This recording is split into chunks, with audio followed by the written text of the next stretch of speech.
গোপালগঞ্জ টেকেরহাট রোডের উলপুর নামক স্থানে নদী ভাঙন ছিল। নদী ভাঙনের প্রেক্ষিতে পানি উন্নয়ন বোর্ড থেকে সেখানে স্থায়ী প্রতিরক্ষা কাজের উদ্যোগ গ্রহণ করা হয়। একটি অবৈধ বাজার রয়েছে, এই বাজারটির কারণে সেখানে প্লেসিং কাজটি করা যাচ্ছে না। যত দ্রুত এই অবৈধ স্থাপনা উচ্ছেদ করা হবে তত দ্রুত আমাদের কাজ সম্পূর্ণ হবে। গোপালগঞ্জ টেকেরহাট রোডের উলপুর নামক স্থানে নদী ভাঙন ছিল। নদী ভাঙনের প্রেক্ষিতে পানি উন্নয়ন বোর্ড থেকে সেখানে স্থায়ী প্রতিরক্ষা কাজের উদ্যোগ গ্রহণ করা হয়। এটি অনুমোদিত হওয়ার পরে ইতিমধ্যে সেখানে নদী ভাঙন প্রতিরোধে ডাম্পিং কাজ সম্পন্ন হয়েছে। যে একটি অবৈধ বাজার রয়েছে, এই বাজারটির কারণে সেখানে প্লেসিং কাজটি করা যাচ্ছে না। ফলে কাজটি যদি প্লেসিংটি সম্পন্ন করা না যায় তাহলে এই সড়কটি হুমকির মুখে পড়বে।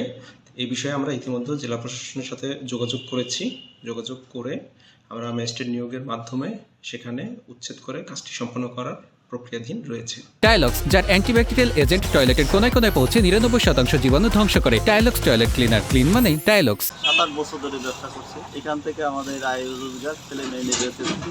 এখন আমাদের এখান থেকে যদি উচ্ছেদ করা হয়, পরবর্তীতে আমাদের একটা পুনর্বাসনের ব্যবস্থা করলে আমরা অন্তত ছেলে মেয়ে নিয়ে বেঁচে থাকতে পারবো। সরকারি জায়গায় আমার ঘর ছিল, সরকারি নোটিশ পাওয়ার পরে সরকারি কাজের জন্য আমার ঘর আমি খুলে দিয়েছি।